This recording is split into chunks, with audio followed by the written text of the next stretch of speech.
3 months after I was shot down in Kandahar, I came home with a Purple Heart pinned to my chest.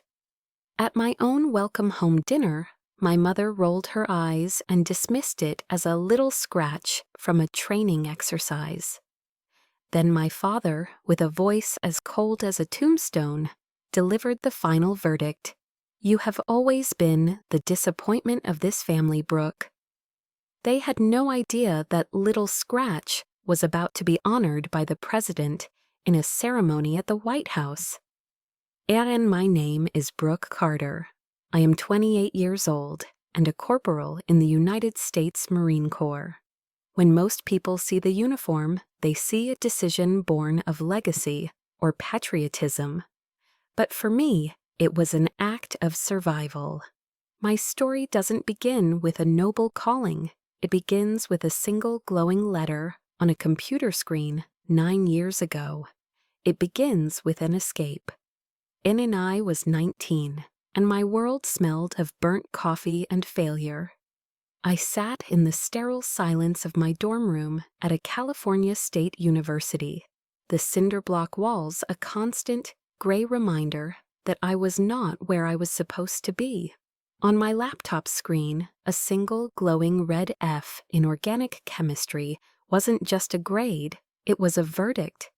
It was the class my parents had chosen, a non-negotiable step on the path to the medical career they had meticulously mapped out for me.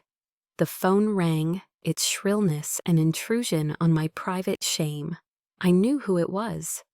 In my mother's voice wasn't angry, it was worse. It was the weary, calculated tone of a CEO assessing a portfolio of losing stocks. "Get Brooke," she began, the sigh preceding her words. We invested so much. The science camps, the private tutors. I just don't understand why you can't apply yourself. Your brother Trevor, he never put us through this kind of public disappointment." She didn't ask if I was okay. She didn't ask what was wrong. She was simply auditing a failed asset, and the unspoken conclusion hung in the air. I was the bad investment. The feeling of being trapped, of suffocating in a life that felt like a costume, tightened its grip around my chest. I was a Carter, and in our world, Carters didn't fail. They went to Yale or Stanford. They didn't get Fs at a state school. And the next day, I wandered aimlessly across campus, a ghost in a sea of students who all seemed to be striding toward a future. That's when I saw it. A small, unassuming fold-out table with a banner that read, U.S. Marine Corps, the few, the proud. Behind it sat a woman whose presence was anything but unassuming. Gunnery Sergeant Rivera was a Hispanic woman with a ramrod-straight posture and a steady gaze that seemed to see right through my carefully constructed facade. She wasn't selling glory or spouting patriotic cliches. She was talking about something I'd never had: purpose. Hence to wine. "We're not looking for the 4.0 students," she said to a small group, but her eyes, for a brief electric moment, met mine. "We're looking for the ones who don't quit when that F shows up on the screen. We don't need you to be perfect. We need you to be resilient." And resilient. The word hit me like a physical force.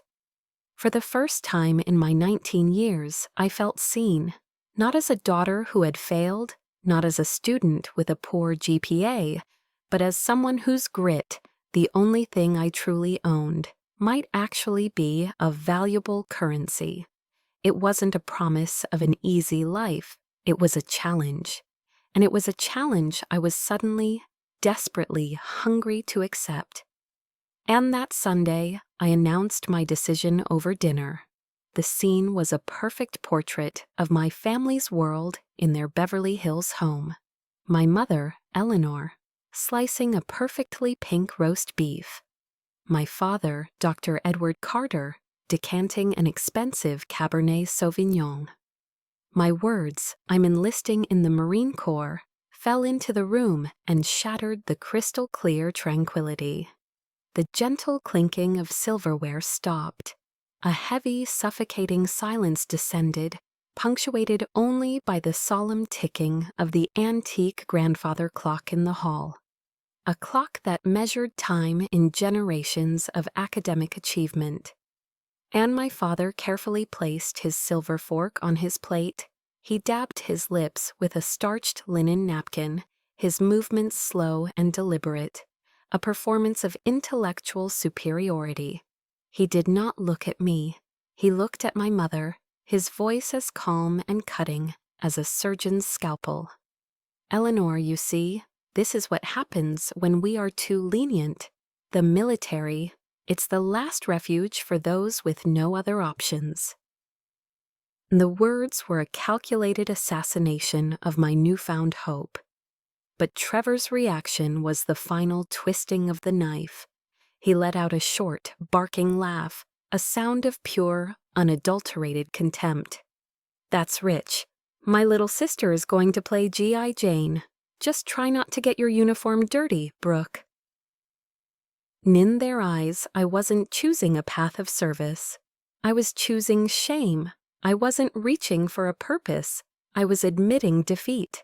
2 weeks later, I sat in a recruitment office, the pen heavy in my hand.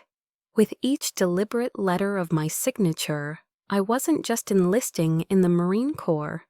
I was severing the invisible, suffocating strings they had used to control me my entire life.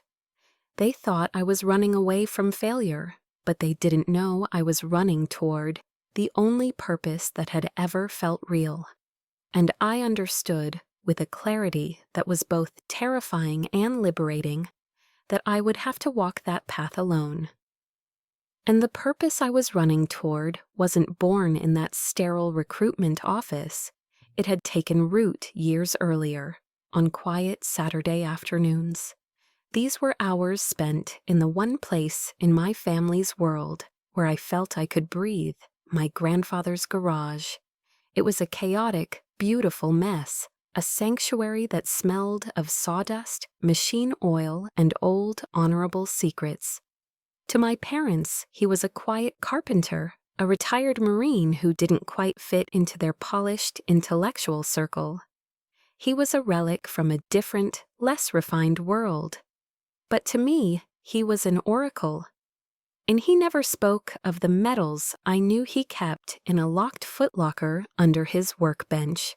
His pride wasn't in what he had been given, but in what he had done. He'd let me sit on an old wooden stool, the scent of fresh-cut pine in the air, while he showed me his real trophy, a faded olive-drab canvas medic bag from his service in Vietnam. Its buckles were worn smooth, its fabric frayed from use. He'd point to a dark, rust-colored stain on one of the gauze pockets, his voice a low, gravelly rumble that seemed to come from the earth itself. "In that right there," he'd say, his calloused finger gently tracing the edge of the stain. "That's from Corporal Johnson. Took a piece of shrapnel to the chest near Khe Sanh. Held his heart in my hands for 20 minutes, keeping it beating until the dust-off chopper arrived." He'd look at me then, his eyes the color of a faded blue sky, clear and steady. "Saving a life, Brooke," he'd say, the words landing with a profound gravity. "It has a weight to it, a weight no diploma on a wall can ever match." That was the legacy I wanted to inherit, his, not theirs. In his garage was the absolute antithesis of my parents' living room, a pristine, silent space where I always felt more like a visitor on a museum tour than a daughter. The centerpiece of that room, the altar at which my family worshipped, was the grand fireplace. The wall above it was what my mother proudly called the Carter legacy. It was a shrine to academic and financial success. My father's history PhD from Stanford framed in heavy mahogany. My mother's genetics PhD from Yale, its identical twin. And there, in the center, given the most prominent position, was a framed article from Forbes magazine detailing my brother Trevor's multi-million-dollar tech startup. Every certificate, every accolade was perfectly aligned, a testament to a bloodline of intellectual achievement from which I felt utterly disconnected. I was 14 when I won the district championship for cross-country running. I came home, breathless and heart-pounding with pride, clutching a gold-colored trophy that felt, to me, as heavy and important as the world. My mother took it from my hands, a polite, distant smile, touching her lips but not her eyes. "That's lovely, dear," she said, her voice carrying the same tone she used for a neighbor's new flower beds. She then walked over to the towering built-in bookshelf and placed my trophy on the highest shelf, tucking it partially behind a small abstract bronze sculpture. It was never moved. It was never mentioned again. My sweat, my grit, my hard-won victory, it was just a cute, trivial decoration, not worthy of being displayed alongside the real accomplishments of the family. I learned a valuable lesson that day. My achievements, if they couldn't be framed and hung on the wall, didn't count. And the final nail in the coffin of my self-worth was hammered in the day my SAT scores arrived. The whole family was gathered in the library, a room paneled in dark wood and lined with books that smelled of old paper and intellectual superiority. My scores were decent, good enough for a solid state university, but in the rarefied air of the Carter household, they were a profound public failure. It was an insult to the Ivy League standard they upheld as our birthright. And my father didn't yell. He didn't raise his voice. He simply took the score report from my trembling hands, his face an impassive mask. He stared at it for a long, silent moment, then turned his gaze to the large bay window, looking out at the perfectly manicured, emerald green lawns of Beverly Hills. He let out a long, slow sigh. It wasn't a sound of anger, but of deep, soul-crushing disappointment, a sound far more painful than any reprimand could ever be. "And well, that's that," he said, not to me, but to my mother, as if I were a piece of furniture, no longer part of the conversation. The Carter academic legacy, I suppose it stops with this generation. On that sentence branded me. I wasn't just a daughter who had underperformed. I was a broken link in the chain, a disappointing interruption to a distinguished history. I was the full stop at the end of their proud, ongoing sentence. And those words, that sigh, that dusty, hidden trophy, they became my fuel. Later, when other recruits were collapsing from exhaustion during the grueling, soul-testing marches at Paris Island, when their bodies and spirits were breaking, I would just close my eyes. I would hear my father's sigh, see my trophy collecting dust in the shadows, and somehow find the strength to get back on my feet. Paris Island, South Carolina, was a special kind of hell, crafted from suffocating humidity, the incessant screaming of drill instructors, and the bone-deep ache that settled into your muscles every night. It was designed to break you down, to strip away the civilian you were, and forge a Marine from the raw, quivering material left behind. For me, it was a crucible in every sense of the word. The physical pain was immense, but it was clean, it was honest, it was a currency I understood, unlike the passive-aggressive warfare of my family's dinner table. Cindy remember one particular moment during the final phase of recruit training, an event aptly named the Crucible. It was a 54-hour field exercise designed to test every limit you had. We were exhausted, sleep-deprived, and running on fumes. During an obstacle course, my foot slipped on a wet log and I plunged into a pit of cold, thick mud. It came up to my chest, its greedy suction pulling me down. I struggled, but my muscles screamed in protest. For a fleeting second, I thought about giving up. The mud was strangely peaceful, a quiet place to just stop fighting. And then I saw her. Gunnery Sergeant Rivera stood on the edge of the pit, her hands on her hips, her face a mask of stone. She didn't offer a hand. She didn't offer a word of encouragement. She just barked, her voice cutting through my exhaustion. "Carter, your PhD daddy isn't here to pull you out. Your mommy isn't here to coddle you. Your platoon is waiting on the other side. Get up." On her words were a jolt of electricity. Your platoon is waiting. It was a simple statement, but it held a power I had never known. I was part of something. I was needed. I gritted my teeth against the burning in my arms, dug my fingers into the slick clay bank, and clawed my way out. I emerged covered in mud, smelling of the swamp, but my heart was filled with a fierce, defiant resolve. Here, weakness wasn't a family disgrace. It was simply an obstacle to be overcome.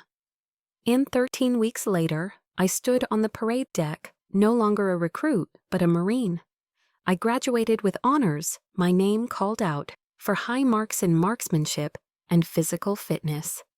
That afternoon, I was given my 15-minute phone call home. My hands trembled slightly as I dialed the familiar Beverly Hills number. A foolish, stubborn hope fluttering in my chest. Maybe now they would see. Maybe now they would be proud. And I timed the call for Sunday evening, knowing they'd be in the middle of their dinner ritual. My mother answered, her voice distant, filtered through the clinking of glasses and the low hum of conversation. "Joe, it's you, Brooke. Is everything all right? Your father and Trevor are just discussing the prospectus for the upcoming IPO Jaterni. And everything's great, Mom," I said, my voice too loud, too eager. "Yeah, I graduated today, with honors. I was at the top of my platoon in IA." And she cut me off, not unkindly, but with the casual disinterest of someone swatting away a fly. That's nice, dear. That's very good. Listen, I have to go. The dessert is being served. You take care of yourself now." The line went dead.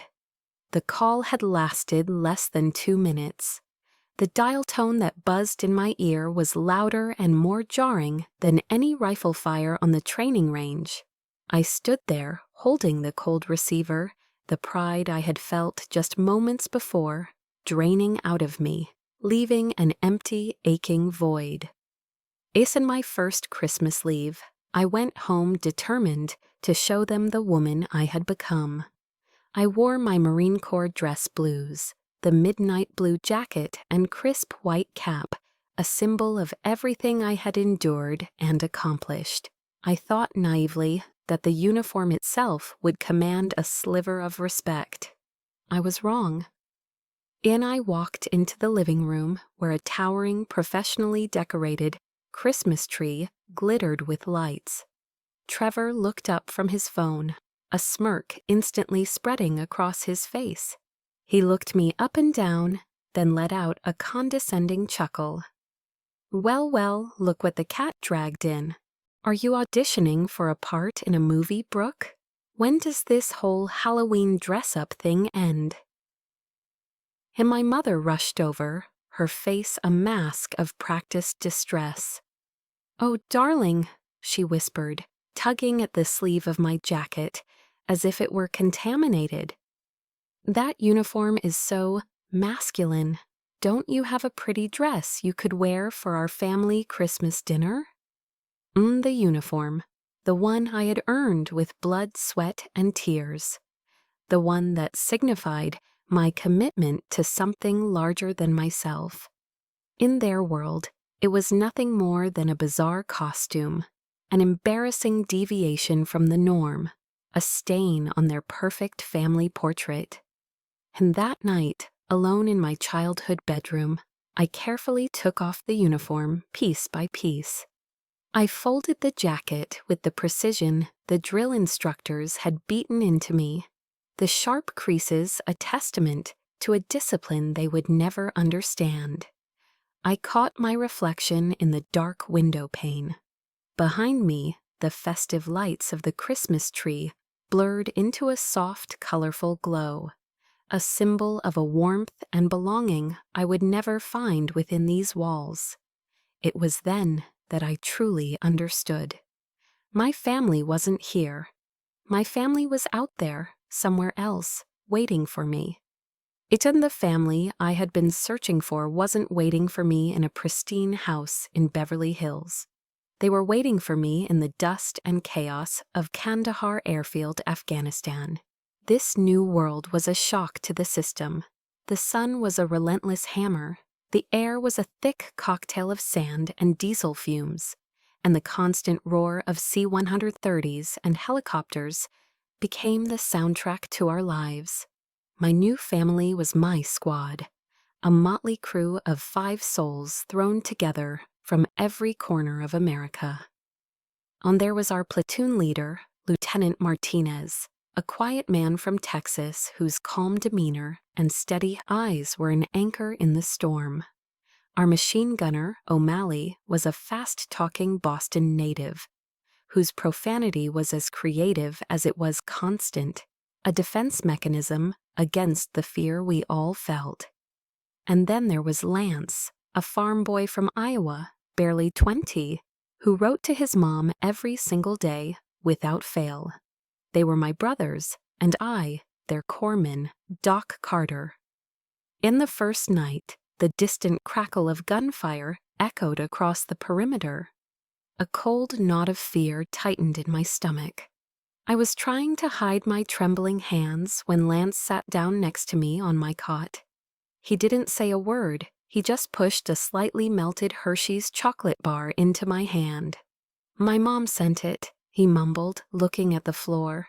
"She says chocolate makes everything a little better." It was a simple, clumsy gesture, but in that moment, under the dim light of a single bulb, it felt more profound than any conversation I'd ever had with my own family. I had found my people. Aiken Mail Call was the emotional epicenter of our deployment. It was a weekly ritual of hope and, for me, a recurring lesson in disappointment. We'd gather around as the mail clerk called out names. O'Malley would get care packages filled with cookies from his wife that he'd grudgingly share. Lance's face would light up as he received long, multi-page letters from his mother. Lieutenant Martinez would get crayon drawings from his 5-year-old daughter, which he'd tape to the inside of his helmet. And then there was me. Week after week, I'd watch, a knot of hope tightening in my chest, only to hear the clerk call the last name and turn away. My slot in the mail container remained empty. At first, I made excuses for them. They were busy. The international mail system was slow, but after 2 months of crushing silence, the truth settled in like a cold, heavy stone. I was forgotten. One afternoon, Martinez saw me staring at the empty mail bin long after everyone else had left. He walked over, not with pity, but with a quiet understanding. He clapped a hand on my shoulder. "Carter," he said softly, "letters from home are a luxury. The person standing next to you, that's a necessity." He tore his own peanut butter and jelly sandwich in half and handed me a piece. It was squashed and warm from the sun, but it tasted better than any 5-star roast beef I'd ever had at home. The reality of our purpose here hit us a month later. Our convoy was on patrol when the world exploded. An IED ripped through the lead Humvee, flipping it onto its side in a ball of fire and black smoke. It was O'Malley's vehicle. My training kicked in, a cold, clear wave washing over the panic. All I could hear was my grandfather's voice, "Saving a life, Brooke. It has a weight to it." I ran toward the burning wreck while others were still taking cover. O'Malley was trapped inside, his leg impaled by a jagged piece of shrapnel, blood pulsing from the wound. As enemy fire started peppering the ground around us, I dragged him out, applied a tourniquet, and worked to stop the bleeding, shielding his body with my own, until the medevac chopper's blades roared overhead. And a few weeks later, under the unforgiving Afghan sun, the entire platoon stood at attention. Lieutenant Martinez stood before me, his face serious. He pinned a Navy and Marine Corps Commendation Medal to my chest. His voice was steady and clear for all to hear. "Here, we don't care where you came from or who your father is. We care about what you do when it matters." He looked me straight in the eye. "And what you did, Doc, was save one of our own. You saved our brother." For the first time, a medal on my chest felt heavy. It had meaning, it had weight. On that night, I used my satellite phone time to call home, my heart soaring with a pride I couldn't contain. My mother answered, her voice tinny and distant, nearly drowned out by the sound of music and laughter. "A party?" I asked. "And a charity gala, dear," she said. "For the museum." Ian and I told her about the medal, about O'Malley, my voice rushing to get the words out. "Oh," she said, her tone flat. That's wonderful, sweetie. By the way, I have fabulous news. Trevor just made junior partner at his firm. We are all just bursting with pride." The line crackled. "I have to run, darling. They're starting the auction." The line went dead. The long, empty buzz that followed was more deafening than the explosion that had earned me the medal. The commendation medal didn't change anything back home. In fact, it seemed to make things worse. The shadow of my family stretched all the way from Beverly Hills to the mountains of Afghanistan. A constant, chilling reminder that in their eyes I was still on the wrong path. The disconnect between my two worlds became starkly, painfully clear a few months after I'd saved O'Malley. I received a rare email from my father. There was no greeting, no inquiry about my well-being. It was a single curt line. "In your grandmother is scheduled for hip replacement surgery at Cedars-Sinai next month. Your mother thinks it would be appropriate for you to request leave to come home and assist with her recovery. You have medical experience after all." Ed and I stared at the screen, a cold disbelief washing over me. Request leave. He wrote it as if I were working a 9-to-5 office job in downtown LA, not serving in a combat zone where leave was a near impossibility and every day was a gamble. The sheer arrogance of the request, the complete and utter disregard for the reality of my life, was staggering. To them, my deployment, my duty, my very life here was a part-time hobby that could be paused for family convenience. I replied with a brief professional email, explaining that taking leave was not an option. He never wrote back. The silence was his judgment. Isn't the final proof of their detachment arrived during my second Christmas in country? A package arrived with my name on it, bearing my mother's elegant handwriting. A flicker of hope, a foolish, stubborn thing ignited within me.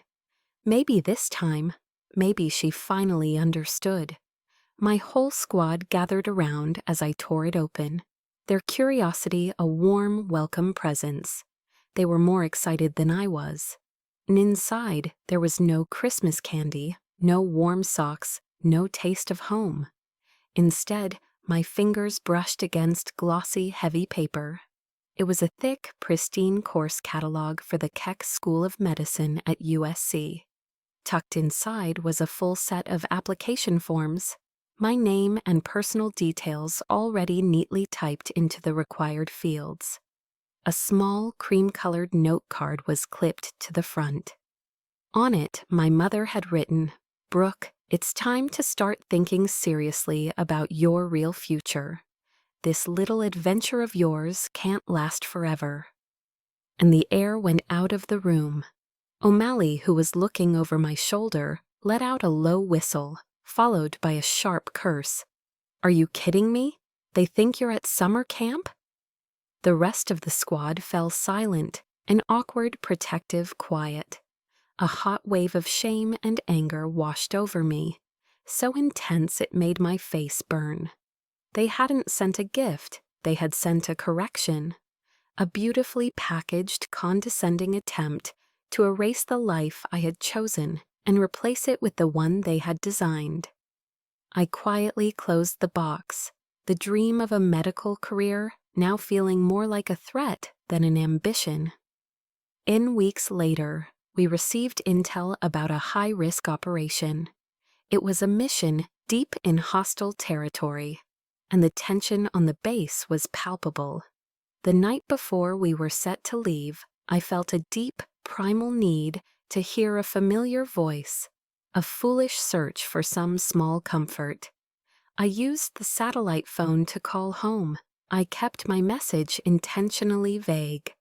"Hi, it's me. I'm just calling to say I'll be out of communication for a few days for a work thing. I'll call again when I can." My father answered. The line was silent for a long moment after I finished speaking. Then he spoke, his voice devoid of any warmth, carrying the cold, analytical tone of a historian delivering a lecture. "Brooke," he said, his words precise and measured. "Remember this. Soldiers are rewarded for following orders, not for acts of misplaced heroism. Don't try to be something you're not.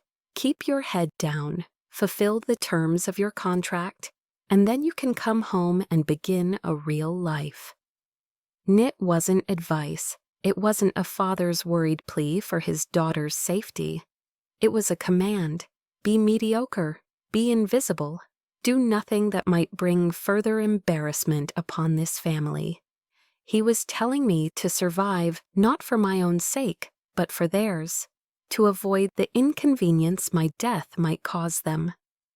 I hung up the phone, my hand trembling not from fear of the coming mission, but from a cold, profound rage.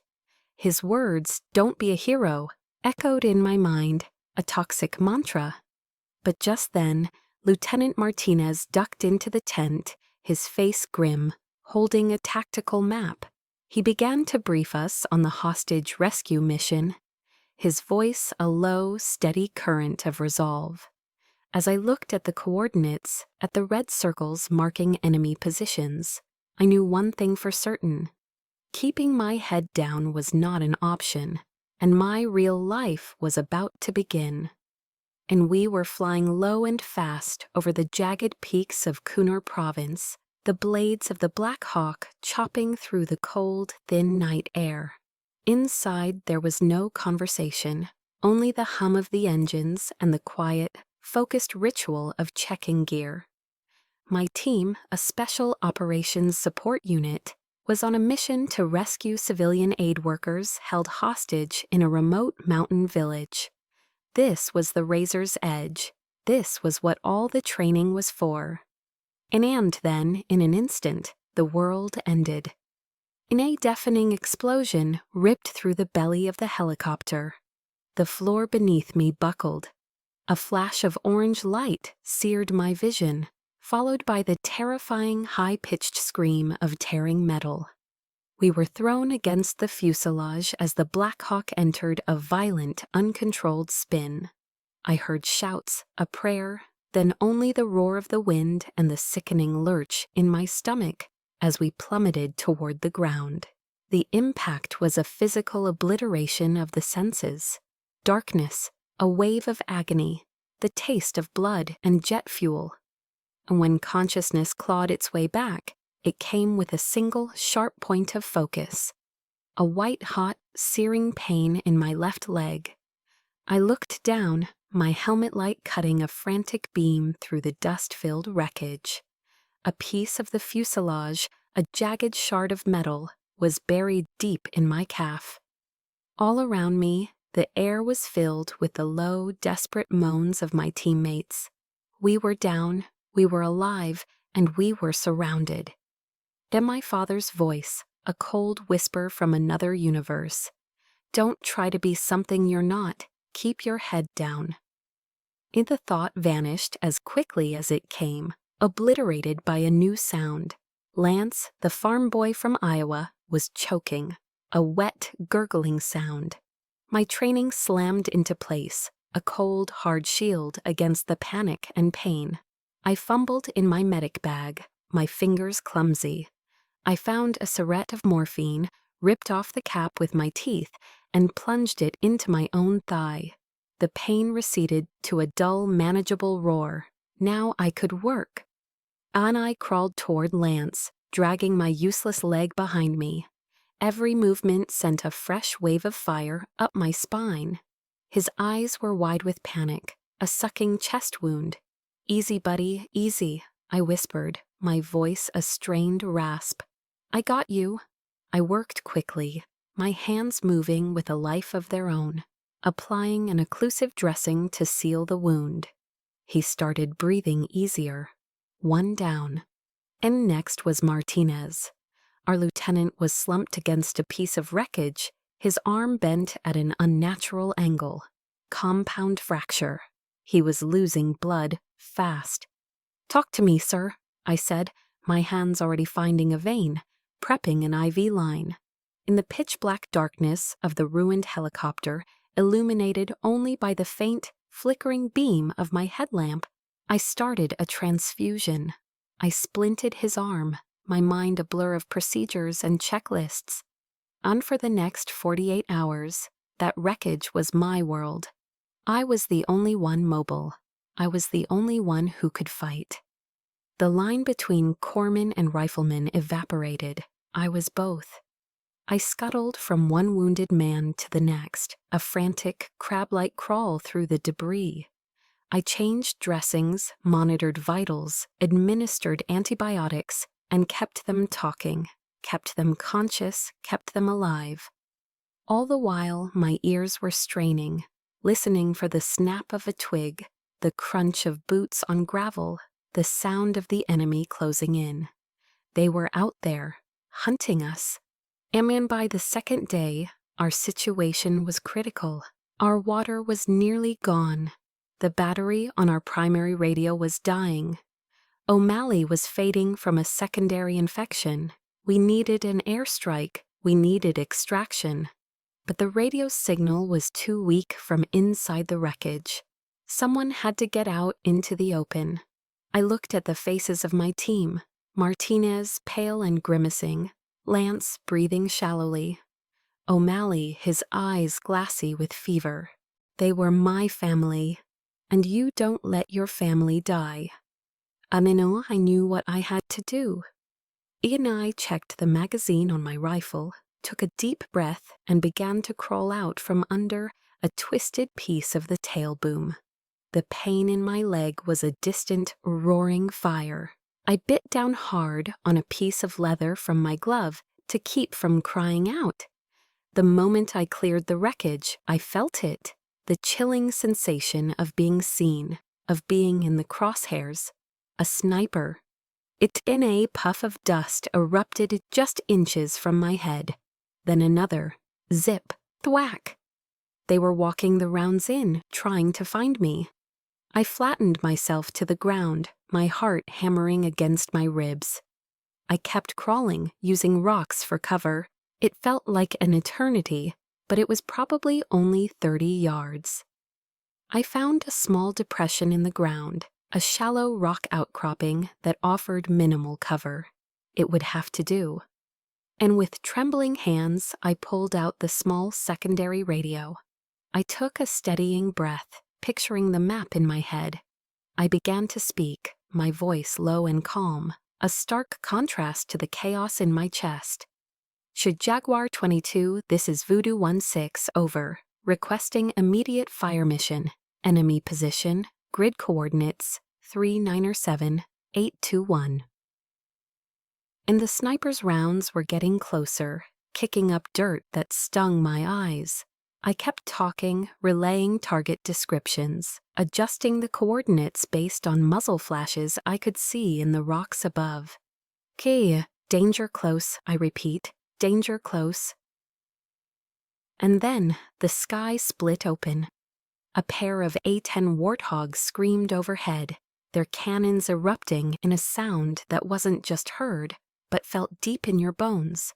A glorious, terrifying brrrr-tee that tore the mountainside apart. The enemy positions vanished in a cascade of fire and smoke. Silence followed, a profound, ringing silence. Ike and I lay there in the dirt, completely spent, the radio still clutched in my hand. The adrenaline drained away, leaving only a vast ocean of pain and exhaustion. I looked up at the impossible, brilliant tapestry of the Afghan night sky, more stars than I had ever seen, and I started to cry, not from fear or pain. It was a strange, overwhelming sense of release. I had done the one thing my father had commanded me never to do. I had been a hero, and in that moment, covered in dirt and my own blood, I had never felt more real. And when the rescue team finally reached us, the last thing I saw before I blacked out was Martinez's face, leaning over me. He didn't speak, he just gave a short, sharp nod, a nod of respect. A nod that was worth more than every hollow compliment I had ever craved from my family. It was recognition, and as I drifted into darkness, I knew that was all I ever needed. When I woke up in a pristine white hospital bed in Landstuhl, Germany, my first foolish thought was of home. The first call I made was to my parents, with the stupid, stubborn hope that this time things would be different. And I woke up in the sterile white world of the Landstuhl Regional Medical Center in Germany. The beeping of monitors, the only sound in the room. The first few days were a blur of pain medication, surgeries to remove the shrapnel, and the quiet, efficient care of the army nurses. But through the haze, one thought remained stubbornly clear. I had survived, my team had survived. And that foolish, stubborn hope, it was flickering back to life. Maybe this brush with death, would be the thing to finally break through their armor. And when I was stable enough, they let me make a call. My hands were shaking as I dialed, my heart pounding a nervous rhythm against my ribs. My mother answered.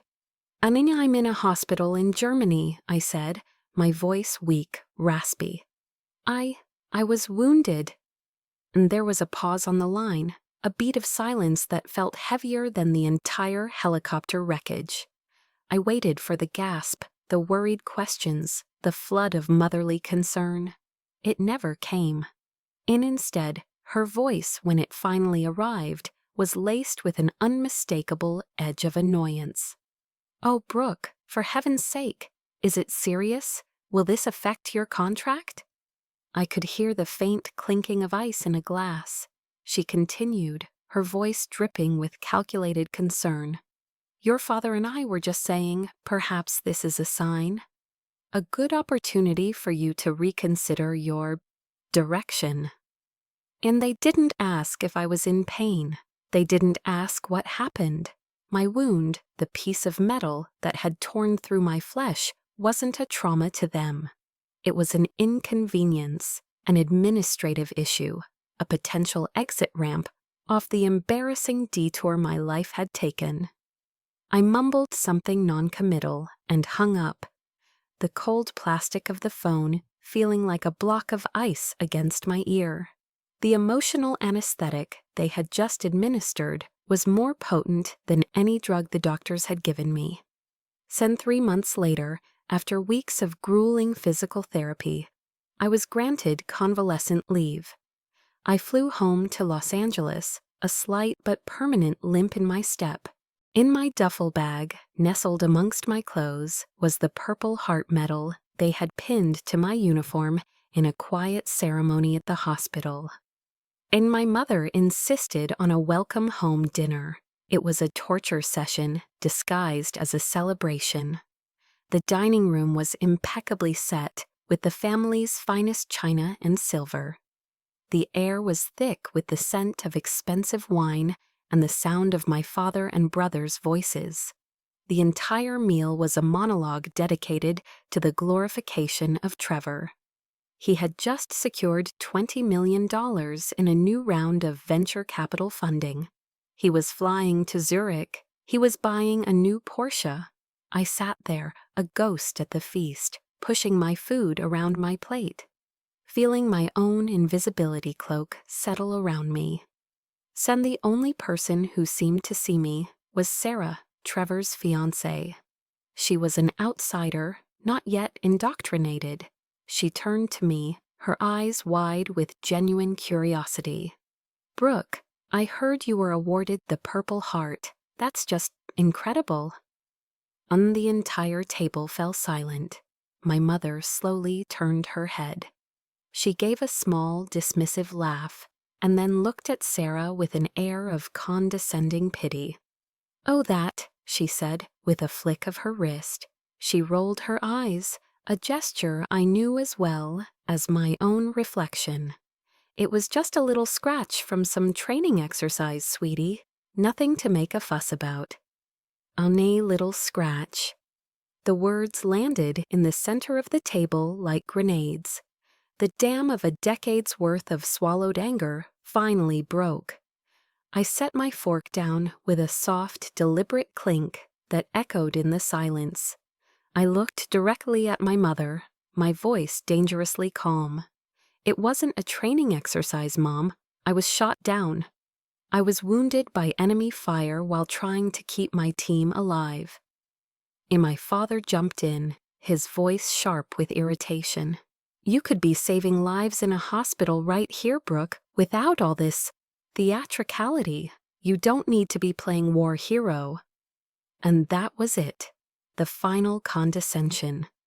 The rage that had been simmering for years finally boiled over. "Playing war hero?" My voice rose, shaking with a fury I no longer tried to control. "I performed emergency surgical procedures under active enemy fire that most doctors at your precious Cedars-Sinai wouldn't dare attempt. I kept 4 men alive for 48 hours with nothing but my medic bag and a shattered leg." The room was electric. Sarah's face was pale. Trevor looked stunned. My father's face was a mask of crimson rage. He slammed his hand on the table, the wine glasses jumping. He stood up, his tall frame looming over me. He pointed a trembling finger at my face, his voice a guttural roar. That is enough," he bellowed. "You have always been the disappointment of this family, Brooke. Always." And the words hit me with the force of a physical blow, knocking the air from my lungs. Disappointment. That was all I was, all I ever would be to him. And as I stood there, looking at his furious face, a strange, cold clarity washed over me. I wasn't looking at my father anymore. I was looking at a stranger. Chenia, I have to ask you, the one who is listening to my story right now. Tin, have you ever had that moment? In the one where you look at a person you're supposed to love, a parent, a sibling, a spouse, and the person you thought you knew is gone, and in their place is someone who is willing to break you just to prove they are right. So that was my moment. The moment the person I had spent my life trying to please simply ceased to exist. When I stood up, my chair scraping harshly against the polished hardwood floor. I didn't say another word. I just turned and walked out. I didn't look back. As I walked into the cool California night, the tears finally came. But they weren't tears of sadness. They were tears of a strange, painful, and absolute liberation. The heavy, suffocating shadow of their expectations had finally, irrevocably lifted. I had nothing left to prove to them, and nothing left to lose. 6 months later, while I was working to rebuild my life at the National Naval Medical Center, a call came from a blocked number. It was the Pentagon, and it changed everything. In the call from the Pentagon was surreal. A calm, bureaucratic voice on the other end of the line informed me that due to the declassification of certain operational details, my actions had been reviewed. I was to be awarded the Navy Cross for Extraordinary Heroism. The ceremony, the voice continued, would be held at the White House. The medal would be presented by the President of the United States. I sent a formal, engraved invitation to my family. I did it not out of any lingering hope for their approval, but out of a cold, final sense of duty. It was a test. My mother's response over the phone was exactly the passing grade of indifference I had expected. The White House? Oh my. Well, I'll have to check my calendar. Your father is terribly busy this month, and Trevor is supposed to be in London for business. Her tone was that of someone being asked to attend a tedious school play. Eventually, after a dramatic pause, meant to convey the magnitude of her sacrifice, she confirmed they would attend. They never once asked why I was receiving a medal that would be presented by the president. To them, it was just another social engagement, and a rather inconvenient one at that. And on the day of the ceremony, I stood tall in my dress blues, the crisp fabric of familiar armor against the world. The East Room of the White House was dazzling, a grand chamber steeped in gold drapery, shimmering chandeliers, and the hushed, reverent air of history. I spotted my family near the back, a small, awkward island in a sea of decorated military officers and government officials. They looked utterly out of place, their expensive civilian clothes somehow looking cheap and flimsy next to the uniforms. My mother fidgeted with her pearl necklace, her eyes darting around the room as if looking for someone more important to talk to. Trevor, ever the tech mogul, was staring down at his phone, scrolling endlessly. And my father, my brilliant, accomplished father, kept glancing at his Patek Philippe watch, a gesture of profound boredom. And then a military aide's voice cut through the silence. "Corporal Brooke Carter?" Amit and I walked to the stage, my limp barely noticeable, my back ramrod straight. A 4-star Marine general, a man whose face looked like it was carved from granite, stepped to the podium. His voice was deep and resonant, filling every corner of the grand room as he began to read the citation.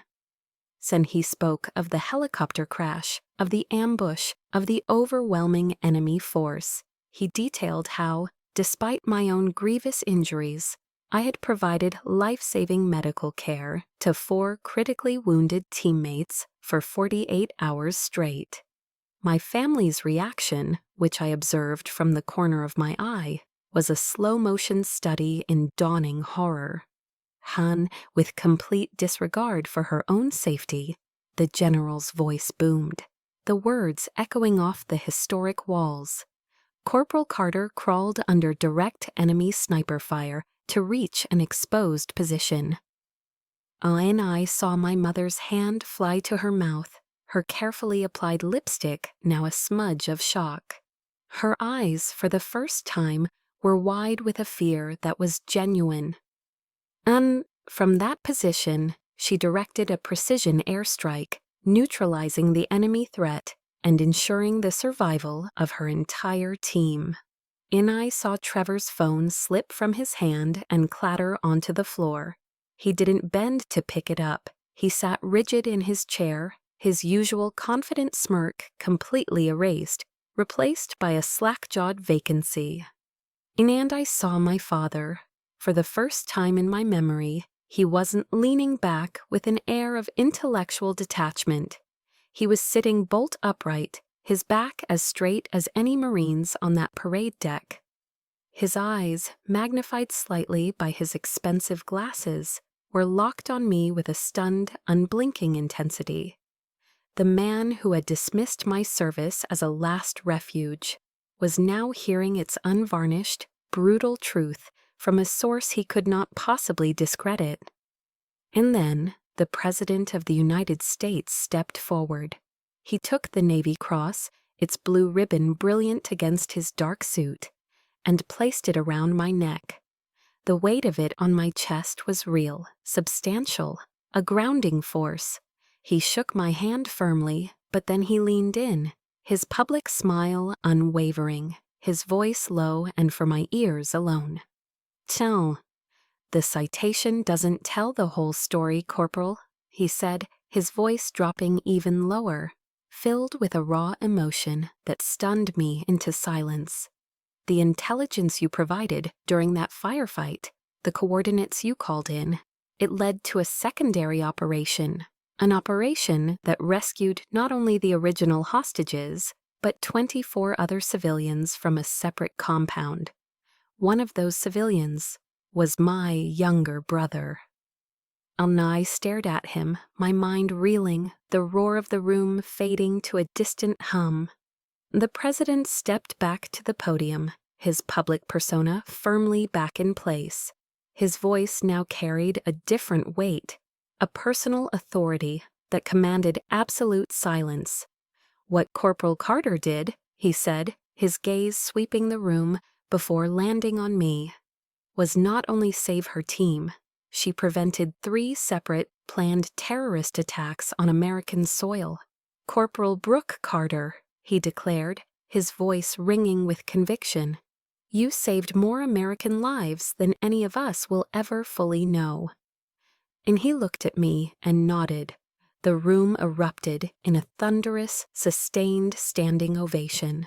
As I stood there, bathed in the flash of cameras and the roar of applause, the truth didn't just come to light.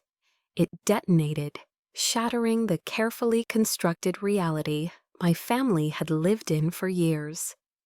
Later, at the formal reception, I was surrounded. Generals shook my hand. Senators clapped me on the back. A woman I didn't know, her face streaked with tears, hugged me and whispered that because of me, her 5-year-old daughter still had a mother. Across the room, I saw them, my family. They were huddled in a corner, looking small, lost, and utterly defeated. For the first time in my life, they were the ones who didn't belong. For the first time, it was not I, but they, who were the outsiders. And I knew with a certainty that was as cold and hard as the metal hanging on my chest, that the real confrontation had only just begun. The thunderous applause eventually faded, but the aftershock of the ceremony lingered in the air. At the reception, I felt a strange sense of calm. The weight of needing their approval had been lifted, and in its place was a quiet, unshakable certainty. I was no longer the one on the outside looking in. They were.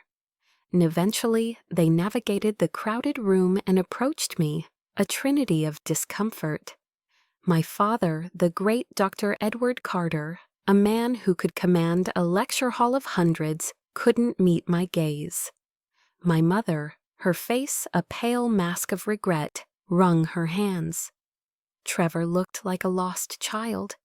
And Brooke, my mother began, her voice a reedy whisper.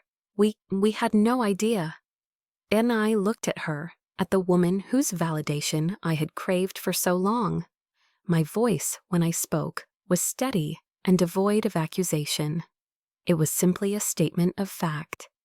"You never asked." And the 3 words hung in the air between us, more powerful than any shouting match could ever be. They contained a decade of unanswered questions, of overlooked achievements, of profound, willful ignorance. Trevor, my arrogant, dismissive older brother, looked at me with a new, desperate confusion. Is it all true, what they said?" And before I could answer, A solid, reassuring presence appeared by my side. It was Lieutenant, now Major, Martinez. He had been one of the few special guests I had invited personally. He placed a hand on my shoulder, a gesture of unwavering solidarity. He didn't look at me, he looked directly at Trevor, his eyes hard as flint. "Every single word is true," he said, his voice low and firm. "I was there. I watched your sister crawl through hell to save my life and the lives of my men." He paused, letting the weight of his words sink in. "She is the finest Marine I have ever had the honor of serving with." And my family stared, speechless. The truth, delivered by a man who embodied the very honor they had never understood, was undeniable. They had no response. And that night, back in my quiet hotel room in D.C., the apologies began. The first call was from Trevor. The condescending, mocking tone I had known my entire life was gone, replaced by a strained, choked voice. "Brooke, I am so sorry," he stammered. "I've been an arrogant ass. I had no idea. I never understood." It was the first honest thing he had ever said to me.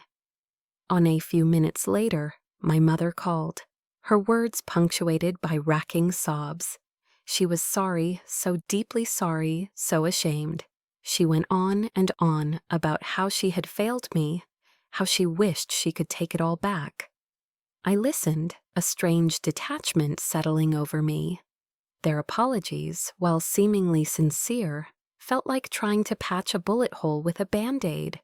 They couldn't erase the years of calculated indifference, the lonely nights in Afghanistan, or the raw humiliation of that last dinner. The wound was too deep. And when she finally paused for breath, I spoke, my voice calm and clear. "I need time.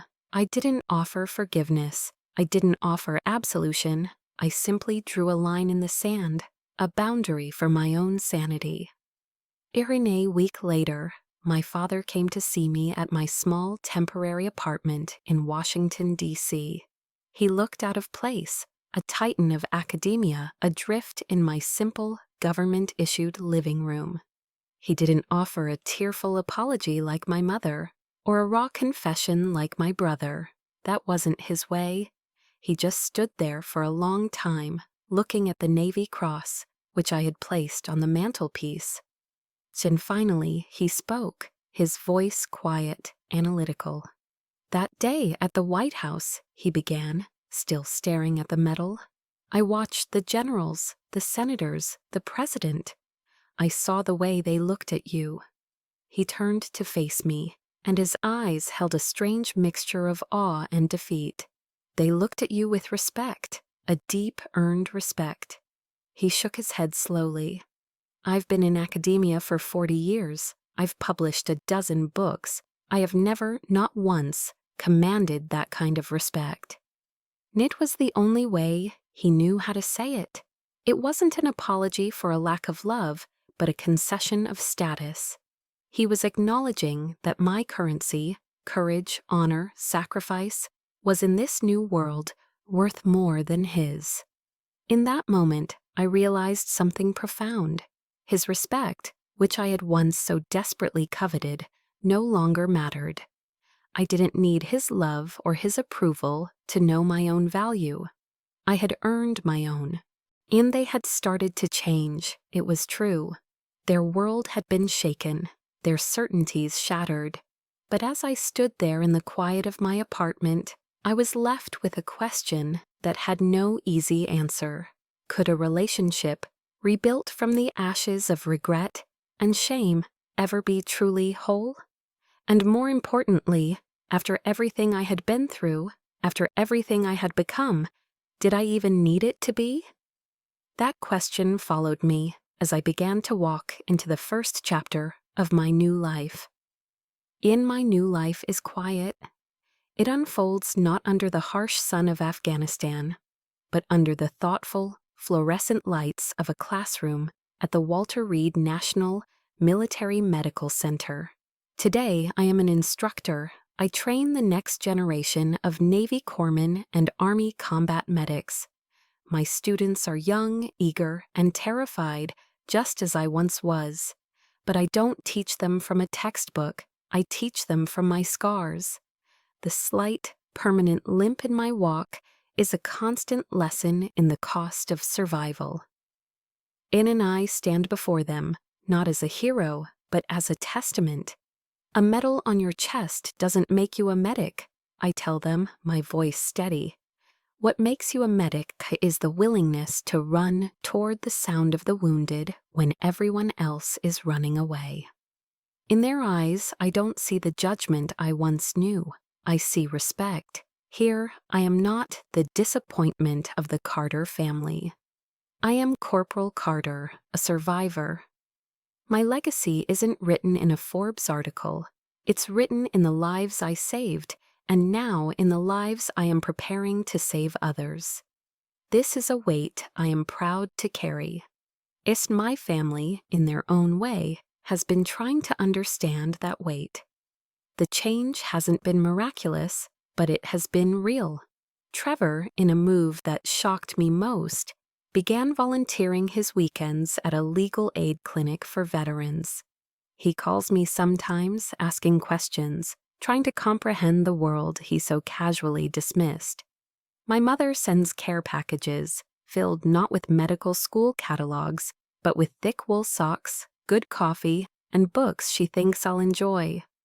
During a recent visit home, I saw that she had cleared a prominent space on the living room bookshelf, right where my lonely trophy once collected dust. In its place now stood a glass display case. Inside, my Navy Cross and Purple Heart lay on a bed of dark blue velvet. Beside them was a single faded photograph of my team in Kandahar, smiling and covered in dust. My mother saw me looking at it. "I should have honored your service long ago," she said softly, her voice thick with an emotion I wasn't used to hearing from her. "I'm just trying to make up for lost time." And I accepted these gestures, these fragile olive branches, but with a quiet, protective distance. A wound can heal, but the scar tissue remains, a permanent reminder of the injury. And we even went to family therapy, a step I took with deep reluctance. It was there, in the sterile quiet of a therapist's office, that the final truth came out. My mother, through tears, confessed her terror of receiving a knock on the door from two Marines in dress uniform. My father, in his analytical way, admitted his fear that I would end up like my grandfather, a man he respected, but also pitied for the quiet, invisible wounds he carried home from his war. Some their fear had manifested as anger and disappointment. Their desire to protect me had twisted into a need to control me. I understood it on an intellectual level, but understanding is not the same as absolution. Their fear didn't excuse the pain they had caused. In looking at them in that room, stripped of their academic and financial armor, looking simply like two aging, regretful parents, I had a final, profound realization. The presidential ceremony, the medals, the public vindication, they hadn't been the moment of my liberation. I had freed myself long before that. And I freed myself in the mud of Paris Island when I chose to stand up on my own. I freed myself under fire in Afghanistan when I chose to run toward my brother in arms. And I freed myself in their dining room when I finally chose my own truth over their approval.